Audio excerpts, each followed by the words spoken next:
Bonjour et bienvenue dans ce webinaire qui va vous permettre de découvrir 5 traits de votre visage pour retrouver plus de confiance en vous. C'est une façon aussi de mieux se connaître et ainsi de connaître les autres. C'est du face reading. Alors, qui parmi vous ressent parfois un manque de confiance en soi? Alors, pour cela, je vous demande de répondre dans le chat. Et qui n'en ressent pas parce qu'on n'a pas toujours besoin de ressentir un manque de confiance en soi. On peut aussi être quelqu'un qui ressent toujours de la confiance en soi. Et puis, qui parmi vous avez déjà eu cette impression de vous sentir écrasé par l'assurance des autres? Et qui parmi vous n'a jamais ressenti cela? Et qui parmi vous a déjà eu le sentiment qu'un visage peut en dire long sur la personnalité? Et qui parmi vous n'a jamais ressenti cela? Eh bien, voilà, je suis Oriane Cormand, je suis fondatrice de l'Académie du coaching relationnel systémique, formatrice et facilitatrice en constellation systémique et également experte en face reading. Donc, cette approche, je l'ai apprise lorsque j'ai fait la formation en kinésiologie, parce que cette formation contenait plus de 5 jours dédiés à la connaissance de la morphopsychologie. Et c'est là que je suis tombée amoureuse de cette approche.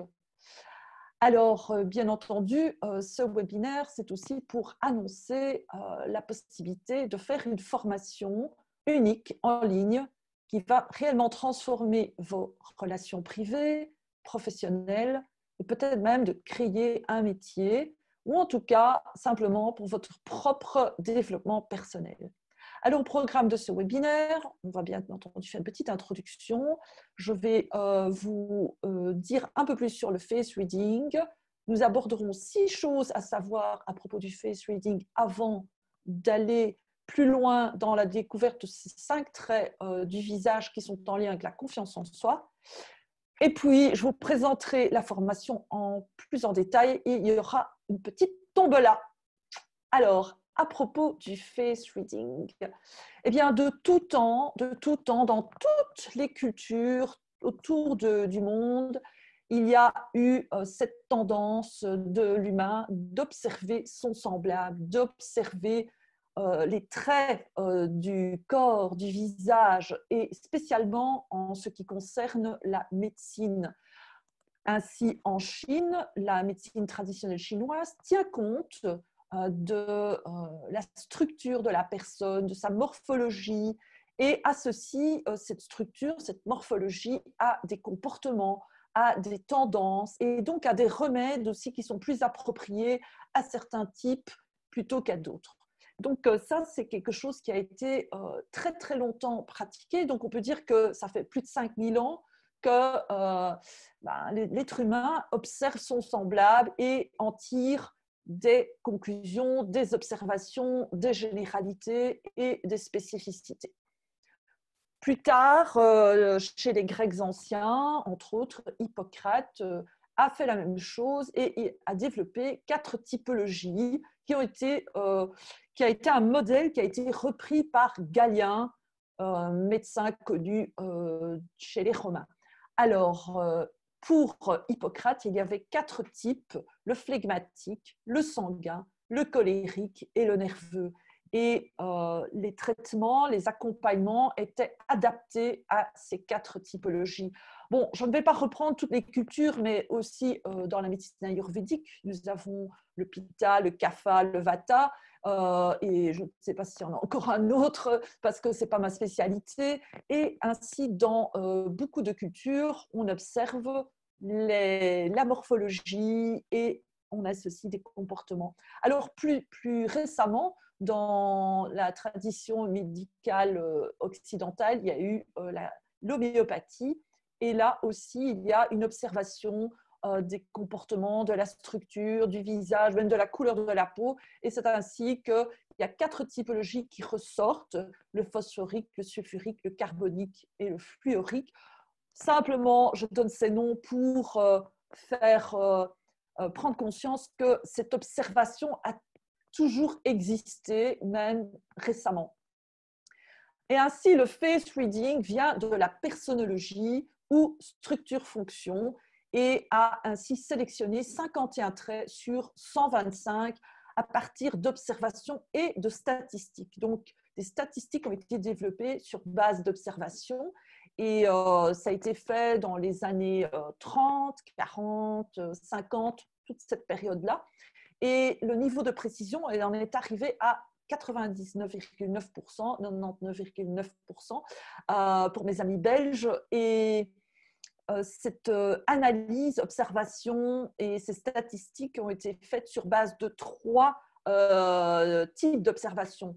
Un questionnaire individuel qui était posé à la personne observée, un questionnaire similaire qui était posé à la personne qui vivait le plus avec la personne observée, et puis un suivi sur 5 ans pour voir l'évolution des comportements associés aux différents traits. Donc, c'est assez intéressant parce que ces 51 traits que je donne dans la formation, eh bien, ce sont ceux qui sont les plus précis de tous. Donc, il peut y avoir beaucoup plus de traits. Il est possible qu'en lisant certains livres, vous ayez accès à des traits qui ne font pas partie de ces 51 traits, mais ces 51 traits, ce sont les plus précis. Alors, structure-fonction, hein, vous avez peut-être entendu cette appellation un peu bizarre, structurer pour fonctionner. Et ici, nous avons un exemple, bon, désolé pour le manque de netteté de ces photos, mais vous avez la poule. La poule est structurée physiquement pour vivre plutôt au sol, gratter la terre, un bec assez solide pour pouvoir aller chercher les vers dans la terre, les graines de céréales, entre autres, et de vivre au ras du sol. Donc, une poule vole rarement, sauf pour échapper à une menace ou pour rejoindre son perchoir ou en descendre. Par contre, vous avez dans la même espèce l'oiseau, parce que ce sont des oiseaux, la poule est un oiseau, le colibri est également un oiseau, et là on peut réaliser qu'il est structuré d'une manière très très différente. C'est toujours un oiseau avec 2 ailes, 2 petites pattes, etc., des plumes, mais il est tout petit. J'ai déjà vu des colibris, ça peut avoir 5-6 cm, un très long bec qui est structuré pour pouvoir plonger au cœur des fleurs et aller récolter le nectar. Et également un corps structuré pour pouvoir voler jusqu'à des distances de 8000 km, puisque c'est un oiseau migrateur. Nous ne verrons jamais une poule volter de fleur en fleur et on ne verra jamais un colibri gratter le sol et vivre comme une poule. Et puis vous avez l'autruche, encore un oiseau, qui est structuré avec des très longues pattes, très hautes, un très long cou, qui permet à cet oiseau de pouvoir regarder un peu comme un périscope au-dessus des herbes de la savane. Et avec une grande capacité de course, c'est un oiseau qui ne vole pas, même s'il y a encore des ailes. Il y a un autre oiseau qui s'appelle l'émeu, je crois qu'il n'a pas du tout d'ailes. Voilà, donc des oiseaux structurés pour fonctionner différemment. Alors, quel est le lien entre les oiseaux ou n'importe quel animal et l'être humain? Nous faisons partie de la même espèce et nous sommes structurés différemment selon les individus, même si cette structure n'est pas aussi évidente, aussi claquante à l'œil qu'entre les différents exemples d'oiseaux que je vous ai présentés. Mais il y a des différences. Et ces différences sont aussi liées aux expériences vécues par nos ancêtres sur des centaines de générations. Finalement, nous sommes la synthèse de toutes les stratégies d'adaptation à l'environnement, des stratégies de survie qui font que bien, nous avons hérité de la structure que nous avons et pas une autre. parce que nous sommes aussi le résumé de toutes ces expériences vécues par nos ancêtres. Alors, il faut savoir que rien n'est fixe. Nous sommes, l'être humain, c'est un être vivant. Nous sommes des êtres vivants et donc ça change au cours de la vie. Rien n'est fixe. Donc, si vous voyez sur votre droite en haut la photo d'un petit enfant, d'un bébé, et il est tout en rondeur, avec beaucoup de souplesse, des grands yeux aux iris larges, ouverts, une tête un peu arrondie. Et puis, vous voyez des adolescents en bas à gauche. Déjà, les formes deviennent plus osseuses, plus carrées. Et puis, on voit sur la gauche bien deux âges, aussi une femme, un homme. Et donc, il y a des différences aussi au niveau de la structure. Et également, on voit qu'il y a des rides, qu'il y a un changement de couleur de cheveux, etc. etc. On voit que la dame a un visage plutôt carré, monsieur a un visage plutôt allongé. Vous voyez, toutes ces choses-là font partie de la structure de l'individu et ça change, et ça change. Comme anecdote, par exemple, parce qu'il n'y a pas que le visage, bien entendu, dans la structure-fonction, il y a aussi le corps. Et en ce qui me concerne, pour donner un petit exemple tout à fait personnel, eh bien, je pense que c'est grâce à tout le travail que j'ai fait sur moi, eh bien, j'ai encore grandi bien après l'âge de croissance et j'ai même grandi de 2 centimètres parce qu'un jour, j'avais été fait une consultation, un petit peu de bilan de santé et soudainement, j'avais 1,70 m alors que j'avais toujours eu pendant des années 1,68 m.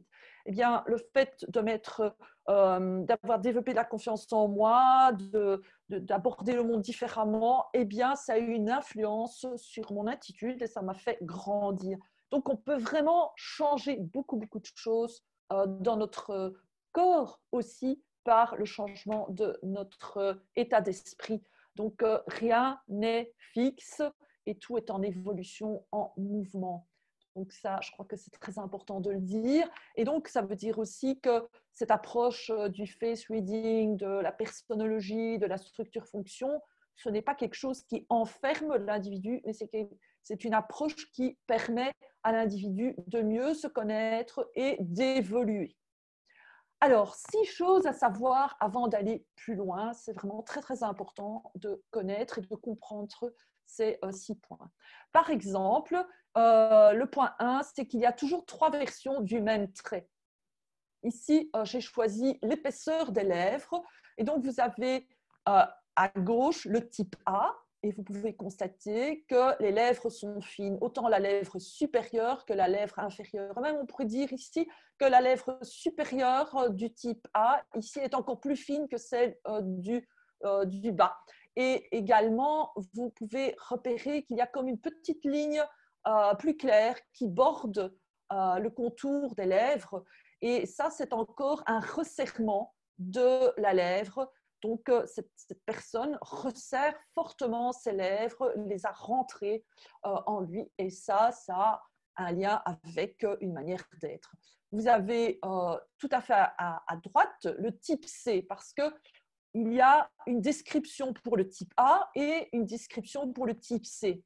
On est soit dans peu de cellules, les types A, c'est généralement peu de cellules, le type C, c'est beaucoup de cellules. Donc, vous pouvez observer la lèvre supérieure et la lèvre inférieure de l'actrice bien connue, mais qui malheureusement est défunte aujourd'hui, Mireille d'Arc. Elle a une lèvre charnue et vous pouvez quand même constater que sa lèvre supérieure est bordée d'une fine ligne blanche. C'est une forme de restriction. Donc, elle a appris à retenir un petit peu ce côté plein et charnu qui se présente sur sa lèvre supérieure. Et puis, vous avez le type B. Alors ça, c'est très, très important de comprendre. Je reviendrai de nombreuses fois là-dessus parce que ce n'est pas toujours facile à saisir. C'est que, comme je disais tout à l'heure, on présente une structure, donc un comportement qui est associé à cette structure, mais c'est tout le temps en mouvement, aussi par rapport à nos relations. Par exemple, ici, nous avons Emmanuel Macron avec des lèvres qui sont quand même plus épaisses, plus charnues que le type A. Donc, il a plus de cellules, mais il y a quand même un resserrement et une ligne blanche qui borde, mais qui n'est pas si forte que ça. Mais elle est là. Et sa lèvre supérieure est plus resserrée que sa lèvre inférieure. Mais si on regarde, il a les lèvres plus charnues que le type A et moins charnues que le type C.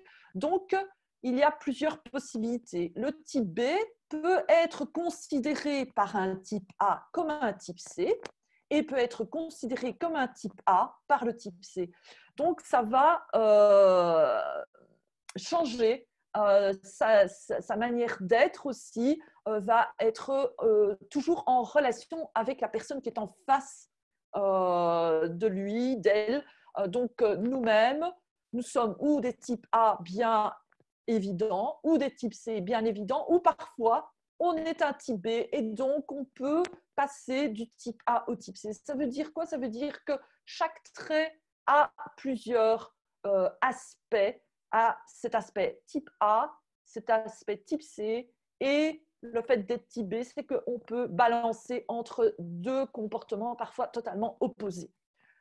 Je vais aller plus loin et si jamais il y a des questions, n'hésitez pas à me les poser. La seule chose, c'est que comment est-ce que j'arrive à me connecter? Le problème, c'est quand j'ouvre mon PowerPoint complètement, je n'arrive plus à accéder à toutes les infos, donc je suis obligée de voir. Bienvenue à Didier, à Gilles également, merci d'être là. Et je vois qu'il y a une petite question. Super, il n'y a pas de questions, super. Donc voilà, je continue de ma présentation et voilà. Donc, par rapport à ces traits, il est possible que je vous présente dans les 5 traits. Vous allez voir que vous présentez physiquement le trait, mais que ce que je dis de ce trait par rapport au comportement, ça ne fait aucun sens. Vous ne vous reconnaissez pas et d'une certaine façon, ça pourrait presque discréditer ce qui est affirmé par rapport au trait. Eh bien, ce qui se passe, c'est qu'on peut être en déni de son trait ou même en double déni de son trait. Alors, ça veut dire quoi être en déni? Ça veut dire que, et je vais vous donner un exemple qui va être clair tout de suite pour vous. C'est l'exemple de la longueur des jambes. Il y a des personnes qui ont des jambes courtes et un tronc long, et puis d'autres personnes qui ont des jambes longues et un tronc court, bien que si on les met côte à côte, ils ont la même taille. Ils présentent tous les deux, on va dire 1,80 m, mais l'un a des jambes plus longues et l'autre a des jambes plus courtes. La personne qui a les jambes courtes, on va dire monsieur jambes courtes, eh bien, sa façon de se régénérer, de retrouver de la vitalité, c'est en bougeant et en marchant et en étant debout. Alors que monsieur jambes longues, lui, son comportement pour se régénérer, ça va être de s'asseoir ou de s'allonger pour pouvoir récupérer sa vitalité et son énergie. Mais par exemple, je vous dis ça et vous êtes par exemple jambes longues et vous ne vous reconnaissez absolument pas dans ce comportement que je vous dis parce que vous n'êtes pas, en tant que jambes longues, une personne qui a besoin de s'asseoir et de s'allonger pour se régénérer. En fait, vous continuez de tout le temps vous activer, de bouger, etc., etc. Et c'est possible que vous soyez né en tant que jambes longues dans une famille de jambes courtes et que ça indisposait vos parents, les personnes qui vous ont éduqué, de vous voir affaler, vautrer dans le canapé à longueur de journée ou de vous voir faire vos devoirs allongés sur votre lit et que ça, c'était vraiment un comportement inacceptable, un comportement associé, par exemple, à la paresse, à la fainéantise et finalement aussi avec beaucoup de jugement. Et donc, vous avez très, très vite compris, étant enfant et plus tard, adolescent, que pour être accepté dans votre système familial, il fallait être comme les autres et vous adapter au comportement acceptable de votre système. Et donc, de rester debout, de bouger, de vous lever 10 fois sur une heure de repas ou disons sur un long repas de famille. Vous savez, ces longs repas que l'on peut avoir lors des mariages, des baptêmes, ou même le repas du dimanche qui est interminable, qui commence à 1 heure et qui finit à 5 heures ou 6 heures de l'après-midi. Eh bien, les jambes longues peuvent rester assis pendant 4-5 heures, alors que les jambes courtes ne sont pas capables de rester assis pendant autant de temps. Et donc, ils vont se lever 5-6 fois, plus même, peut-être toutes les 10 minutes, pour 350 000 raisons, pour aller papoter, pour aller voir si les fleurs sont besoin d'être arrosées, pour jouer avec les enfants, pour donner un coup de main à la cuisine, que sais-je. Il va y avoir plein de raisons pour se lever et ne pas rester assis. On va même faire une promenade pendant ce temps de repas. On va sortir tous ensemble, faire une promenade, revenir, continuer le repas. Ça, ce sont des comportements de jambes courtes. Les jambes longues, vous restez longtemps assis. Et il est possible que vous ayez dû mettre en déni votre naturel, votre structure, pour pouvoir être accepté. Alors, le double déni, c'est quand vous n'avez même plus accès à l'autre trait et à son potentiel. C'est-à-dire que c'est un peu comme si vous vous retrouviez sans jambes. Vous n'avez pas accès au potentiel des jambes courtes et vous n'avez pas accès au potentiel des jambes longues. Voilà, donc ça arrive dans certains cas, bon c'est rare, mais il y a parfois cette situation qui se présente. Alors, comme je disais tout à l'heure, notre trait se définit également par rapport à la personne qui est en face de nous.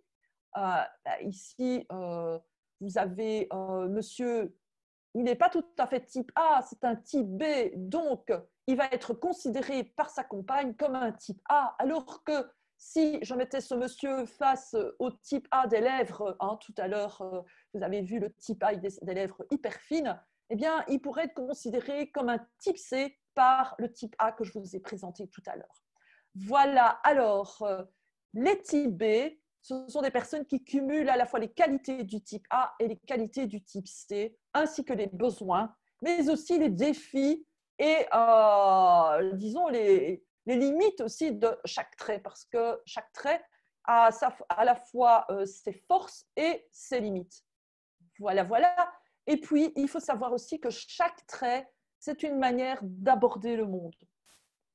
Il y a des personnes qui auront la capacité de voir ce verre à moitié plein et d'autres à moitié vide. Et ça peut être en lien aussi avec leur structure.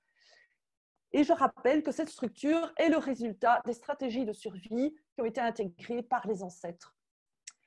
Et voilà, c'est ce que je viens de dire. Et ici, on a une belle photo avec 3 générations, la grand-mère, la mère et la petite fille. Et vous pouvez voir que le sourire de la petite fille est presque similaire à celui de sa grand-mère. Donc, ça a sauté une génération.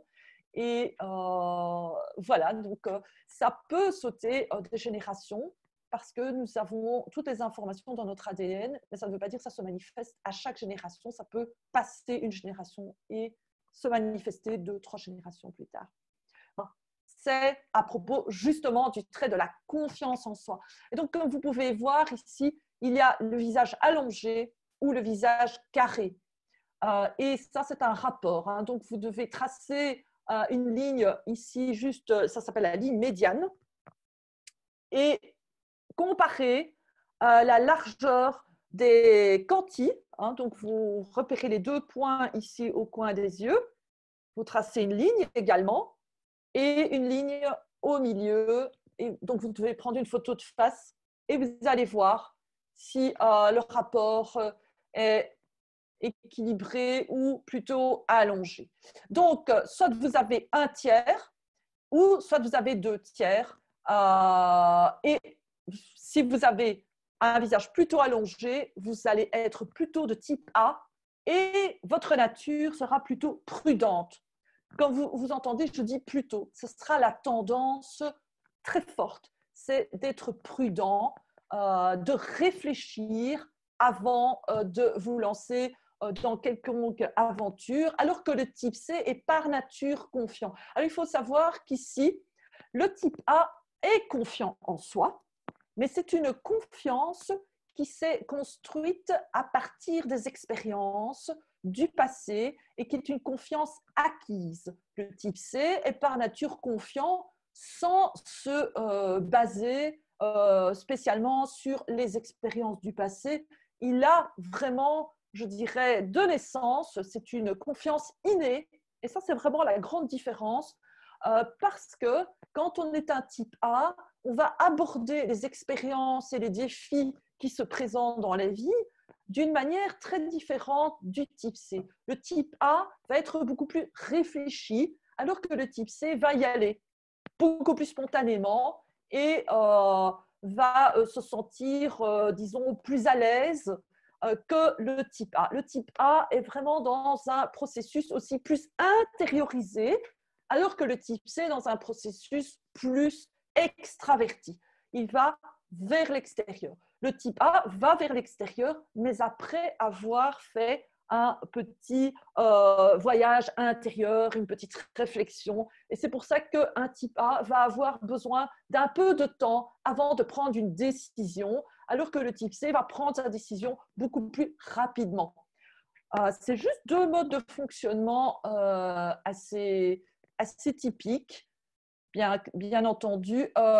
Écoutez, j'aimerais bien savoir si dire que le type B, ça va être par moment, aura besoin de réfléchir avant de se lancer dans une action, une décision, etc. Ou pourra par moment se sentir beaucoup plus extraverti et y aller. Il faut savoir aussi que les types A, ce sont des personnes qui sont beaucoup plus autodisciplinées que les types C. Ça ne veut pas dire que les types C ne sont pas capables de s'autodiscipliner, mais ils vont le faire d'une manière très différente. Et aussi, les types A, leur besoin, c'est de mettre en œuvre un environnement qui les rassure, alors que les types C, ils n'ont pas spécialement ce besoin-là. Ils ont besoin surtout de s'impliquer et d'y aller directement. Voilà, de prendre à bras le corps la situation qui se présente. Bien, bien. Alors, merci Laure pour ce partage. Et on continue. Donc, d'accord. Alors, le trait numéro 2, c'est le style réservé. Alors, c'est quoi le trait? C'est la forme du sourcil. Et vous allez voir ici, il n'y a qu'un seul type. Il n'y a pas vraiment de type A, B et C. Il y a juste le type par nature réservé, c'est-à-dire un sourcil qui va être droit, très droit, et ce n'est pas spécialement la hauteur par rapport au rebord supérieur de l'œil, c'est vraiment le fait que le sourcil est vraiment droit. Et ça veut dire quoi? Ça veut dire que ce sont des personnes qui vont être plus intériorisées, plus en retrait et qui ne vont pas manifester émotionnellement comme ça tout de go ce qu'ils ressentent. Ils vont d'abord avoir besoin d'être en contact. Ce sont des personnes qui sont aussi plus introverties d'une certaine façon. Donc, ils ont besoin d'être en contact avec ce qu'ils ressentent et puis ils vont trier les informations qu'ils vont émettre pour les communiquer à leur entourage. Donc, c'est vraiment des personnes qui sont intériorisées. Et quand je dis réservées, ça ne veut pas dire que ce sont des personnes timides, mais elles peuvent être perçues par les extravertis, les expansifs, parce qu'il y a d'autres formes de sourcils, et il y a la forme de type expansif. Et les expansifs vont vraiment trouver que les par nature réservées sont timide, mais ce n'est pas de la timidité, c'est de la réserve. Donc, c'est très important. Mais effectivement, ça peut donner cette impression que le par nature réservé est timide. Alors, qu'en est-il des types B? Alors, Didier, dites-moi si vous me posez la question du type B par rapport à la confiance en soi. Comme ça, je peux répondre à cette question. Voilà, et on passe au trait suivant. La pugnacité. Alors ça, c'est la taille du menton. Et pugnace, ça veut dire quoi? Ça veut dire capable de se confronter, de se battre pour ses idées, par exemple, ou pour une opinion. Ok, Didier. Eh bien, je reviendrai sur votre question juste quand j'aurai fini ce trait de la pugnacité. Alors, vous avez à nouveau le type A, peu de cellules. Et comme vous voyez ici, la dame à gauche, elle a un menton qui est plus étroit que la largeur de l'ouverture de la bouche, donc des commissures, droite et gauche. On trace deux lignes et on voit ici que le menton est plus étroit que l'ouverture de la bouche, alors que le type C est plus large que l'ouverture de la bouche. Donc, à nouveau, comme le par nature réservé et comme la confiance en soi de type A, le type A est par nature réfléchi. Ça veut dire que le type A est capable de se battre pour ses idées, mais il va le faire d'une manière totalement différente du type C. Le type A va d'abord réfléchir, va évaluer les pour et le contre, va processer les informations intérieurement et puis va décider si c'est opportun de donner son avis ou pas. Le type C, eh bien, va prendre directement, va émettre directement son opinion, va se battre directement pour ses opinions face à une injustice, face à quelque chose qui ne lui convient pas. Il va y aller, il a ce potentiel. Et il faut savoir aussi que cette zone du visage, c'est la zone automatique, donc la zone inférieure depuis le dessous du nez jusqu'à le menton.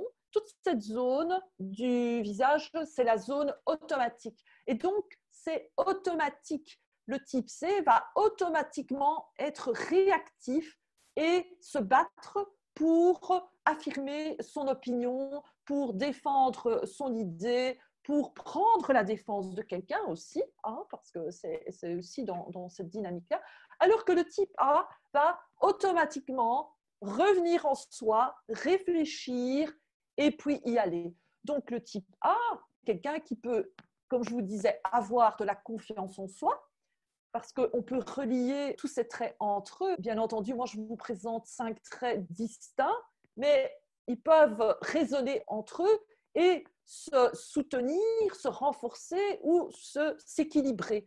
Par exemple, on peut avoir un visage allongé et un menton pugnace. Donc, ça veut dire que si une personne de type A, confiance en soi, avec, on va dire, un sourcil de type réservé, mais avec un menton développé, eh bien, cette personne aura la capacité, dans sa structure, de se confronter quand cette personne ressent que c'est nécessaire de se confronter. Alors maintenant, je vais répondre à la question de Didier. Qu'en est-il des types B par rapport à la confiance en soi? Eh bien, ces personnes peuvent par moment avoir besoin de temps pour réfléchir et par moment ressentir une aisance à y aller et à affirmer ce qu'ils ressentent et à avoir le sentiment qu'ils ont toute la confiance en eux pour mettre en action ce qu'ils souhaitent. Parce que cette confiance en soi instinctive est aussi en lien avec la capacité à mettre en œuvre, en action, qui doit être mis en action. Le type A va avoir tendance à réfléchir, le type C va y aller tout de suite, et le type B va par moment aller dans un sens, par moment dans l'autre. Et parfois, ce que l'on peut observer avec les types B, c'est que, par exemple, dans leurs relations personnelles, ils vont avoir une certaine manière de fonctionner, et au niveau professionnel, ils vont utiliser l'autre aspect. Par exemple, un type B, par exemple, dans ses relations personnelles, va être plus en relation avec sa confiance en soi, et donc être plus extraverti d'une certaine façon, y aller. Et dans sa vie professionnelle, il va utiliser cette capacité à réfléchir qui devient finalement aussi son atout parce que dans une entreprise ou dans une activité professionnelle, on demande aussi une sorte de réserve. C'est un peu dans notre culture occidentale, on est quand même plus à encourager la réserve plutôt que d'y aller. Et donc, par exemple, professionnellement, comme je disais aussi pour la confiance en soi, le type B pourrait, par exemple, professionnellement, s'appuyer beaucoup plus souvent sur ses expériences et ses apprentissages du passé, alors que dans sa vie privée, il va être plus dans le temps présent et s'appuyer sur le ressenti dans le temps présent. Alors, on arrive au trait suivant. Super. Et on revient à un autre trait, parce qu'il y a deux traits qui sont en lien avec cette confiance en soi. C'est la confiance en soi instinctive. Et c'est en lien avec les narines, l'ouverture des narines. Alors, vous avez le type A, et vous voyez ici le nez, eh bien, les narines, l'ouverture des narines est tout à fait protégée. Et même, vous pouvez observer que les parois des narines du type A sont un peu épaisses, ne sont pas toutes vibrantes. Alors que vous avez à côté le type C, où on voit beaucoup mieux les narines. Et on voit aussi que la peau des ailes du nez est beaucoup plus fine et donc plus vibrante. Le type A est par nature à se fier à l'approbation des autres, alors que le type C est par nature à ne se fier qu'à lui-même. Ça va avoir un énorme impact dans la manière de faire les choses. C'est-à-dire que le type A va d'abord observer comment est-ce que ce qu'il fait, ce qu'elle fait est perçu par les autres et s'il y a de l'approbation, s'il y a de la reconnaissance. Le type A a besoin d'avoir de la reconnaissance et plus qu'un type C. Donc ça, c'est aussi intéressant au niveau professionnel, c'est que quand on doit gérer du personnel, eh bien, les types A seront beaucoup plus demandeurs de reconnaissance et d'appréciation de la part de l'employeur que les types C qui, eux, vont faire plus ces choses pour eux-mêmes, par eux-mêmes, et ne seront pas aussi demandeurs de reconnaissance et d'appréciation de la part du responsable, du directeur, du manager, de l'employeur. Il va y avoir vraiment des manières d'aborder l'activité professionnelle qui va être très différente. De nouveau, ça s'applique aussi dans les relations privées. Le type A va faire en sorte de s'adapter à ce que l'autre attend. Par exemple, si on doit choisir une activité, le type A va dire « Ah, mais comme tu veux, ton choix sera le mien. » ou va essayer de choisir quelque chose qui va plaire à l'autre avant de penser à lui-même. Alors que le type C, ben, ça peut aller jusqu'à l'extrême. Hein. Il peut même imposer son choix sans tenir compte de ce que les autres souhaiteraient. Par exemple, face à une activité, il va imposer son activité ou ce qu'il aime, ce qu'elle aime, sans peut-être tenir suffisamment compte de la vie des autres. Alors que le type A va trop s'effacer et se mettre trop souvent en retrait, ce qui va poser problème et parfois donner certaines frustrations. Bien entendu, le type B, c'est beaucoup plus équilibré. Hein. Il faut savoir qu'au plus on a du B dans ses traits, au plus on est quelqu'un qui, par moment, fonctionne d'une manière, par moment d'une autre. Mais on a aussi plus de défis parce qu'il y a cette… Par exemple, si je suis type B, j'aurai parfois tendance à trop donner du pouvoir de décision sur mes propres choix aux autres parce que j'attends cette approbation et je peux aussi parfois être bloquée dans ne me fier qu'à moi-même, mais je peux aussi être bloquée ne sachant plus quoi faire ou comment me comporter parce que je recherche à la fois l'approbation des autres et je n'ai envie que de me fier à moi-même. Et donc, je peux être bloquée aussi si je suis dans le type B. Donc, ça va nous inviter à voyager entre ces deux tendances. Et donc, on peut se surprendre, alors que dans certaines circonstances, on se fie à soi-même si on est type C. Dans d'autres circonstances, ou je dirais un type B à l'inversé, Dans d'autres circonstances, on va se surprendre à attendre l'approbation des autres pour prendre des décisions, pour se mettre en action, etc. Donc, c'est vraiment beaucoup de nuances. Bien, détermination automatique, c'est le menton en avant ou en arrière, comme vous pouvez le voir, de la glabelle. Alors ici, le point de la glabelle, c'est le point ici entre les deux sourcils. Et vous allez voir, en traçant une ligne, si le menton est en retrait ou s'il est projeté. Ici, on voit que le menton est en retrait de la glabelle et la ligne va vers l'intérieur. Donc, ici, vous avez deux types. Type A, c'est par nature réfléchi à nouveau, et le type C, par nature tenace. Alors, donc, imaginez que le type C a en plus le menton pugnace, le visage plutôt carré et donc d'une confiance en soi de type C, et des narines bien ouvertes, bien larges et bien vibrantes. Eh bien, vous allez avoir affaire à une personne qui n'en fait qu'à sa tête et qui est très persévérant et qui reste parfois, cette persévérance peut aller vers jusqu'à une obstination, peut-être même un peu têtue. Alors que si vous avez quelqu'un avec un visage allongé, ce n'est pas le cas. Hein. Ici, pour notre ami Pierre Richard, il a des narines bien ouvertes, bien larges, donc il a une confiance en soi instinctive de type C. Il a un menton de type B, donc qui peut être par moments confrontant et par moments réfléchi.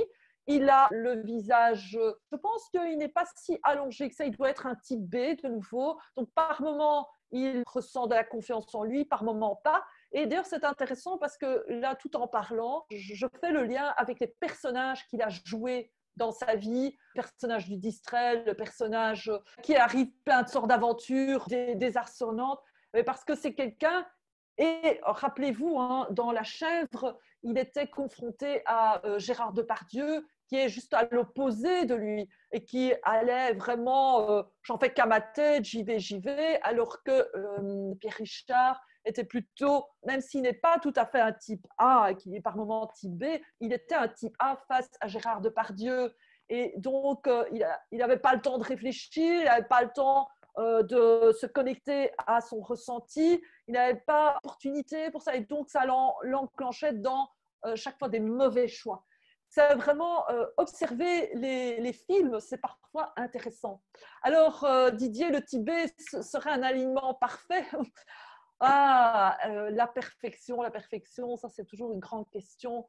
Disons que le type B, ça va être effectivement, si par exemple on fait un total de tous les traits, les 51 traits, et qu'il y a une majorité de type B, ça va être une personne qui a une grande capacité d'adaptation, d'adaptabilité, mais qui a aussi énormément de défis à relever, beaucoup plus encore que s'il était plutôt de tendance A ou de tendance C, parce qu'à chaque fois, il passe dans...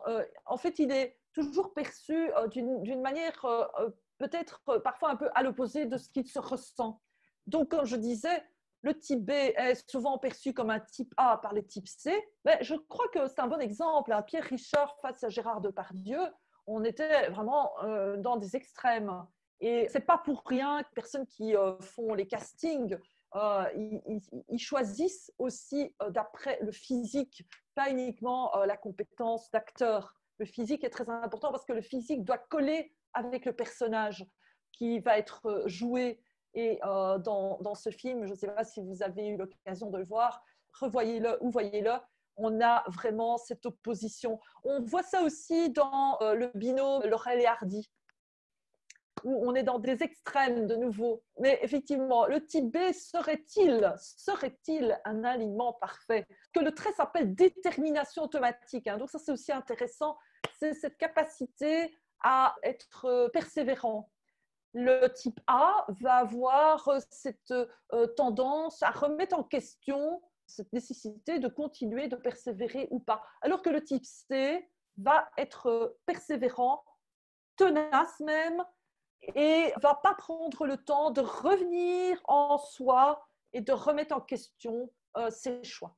Donc, pourquoi cette image du génie et d'Aladin et de la lampe, parce que le génie était dans la lampe. Mais pour moi, notre corps, notre structure, c'est la lampe.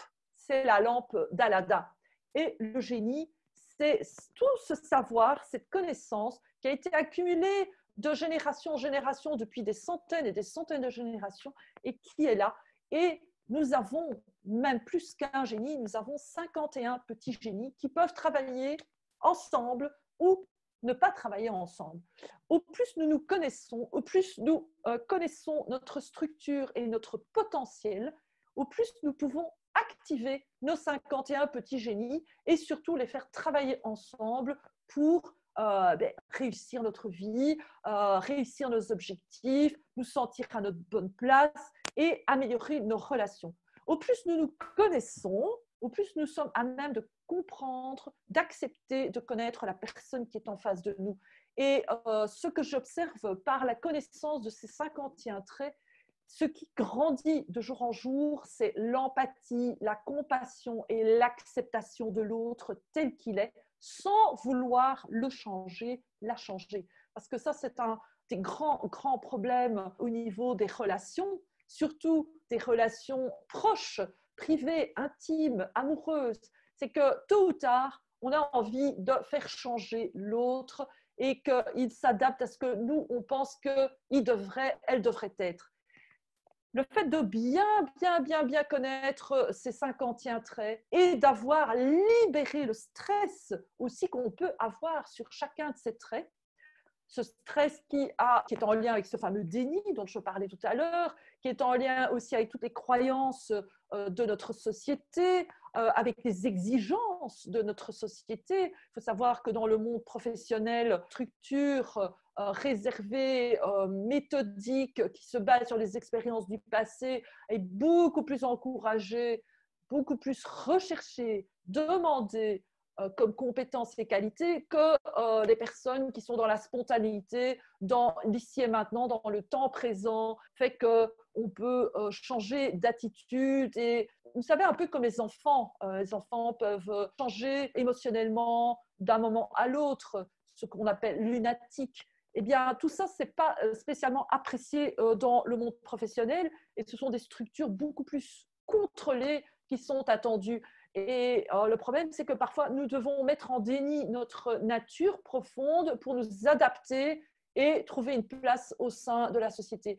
Et aussi, tout ça a une grosse implication dans nos relations proches, intimes, amoureuses, ou aussi avec nos parents ou avec nos enfants, ou avec les enfants qu'on a eu avec un ex, une ex, et puis avec qui ça s'est très mal passé, et puis on voit notre enfant qui nous rappelle toujours notre ex, qui nous fait faire des comportements et nous fait agir parfois de manière injuste parce qu'il y a une confusion qui se fait inconsciemment, il y a une projection. Au plus on va comprendre notre trait, au plus on va pouvoir sortir de ces manières de fonctionner et améliorer nos relations. Je rappelle que je suis fondatrice de l'Académie du coaching relationnel systémique. Et donc, pour moi, l'outil des traits du visage, face reading, c'est un outil incontournable pour améliorer nos relations avec nous-mêmes et avec les autres. Mais bon, voilà, ça c'est mon avis. Alors, bien entendu, comme je disais, c'est aussi un webinaire pour vous présenter la possibilité de faire cette formation en face reading. Et voilà, donc j'ai une super offre jusqu'au 30 juin. Cette promesse que je fais par rapport à cette offre, c'est que vous avez accès pendant 1 an à une plateforme où vous avez accès à 51 vidéos, 51 PDF, 102 séances d'EFT, parce que pour chaque trait, vous avez une séance EFT. La séance EFT, c'est le tapotement des points et donc ça désactive stress que vous pouvez avoir par rapport à un trait, parce que parfois, en se regardant dans le miroir, on peut revoir quelqu'un de notre système familial avec qui ça ne se passait pas bien du tout. Et donc, on peut libérer ça et à nouveau accepter qui on est. Donc, on augmente notre confiance en soi, notre estime de soi, notre acceptation de soi, des traits que l'on aime finit par les apprécier parce qu'il y a un génie derrière ce trait. Et ce génie nous donne une force et une capacité à nous adapter dans la vie qui est extraordinaire. Vous pouvez bien sûr garder à vie le matériel de formation et il y a un groupe secret sur Facebook pour partager vos expériences et découvertes avec les autres étudiants.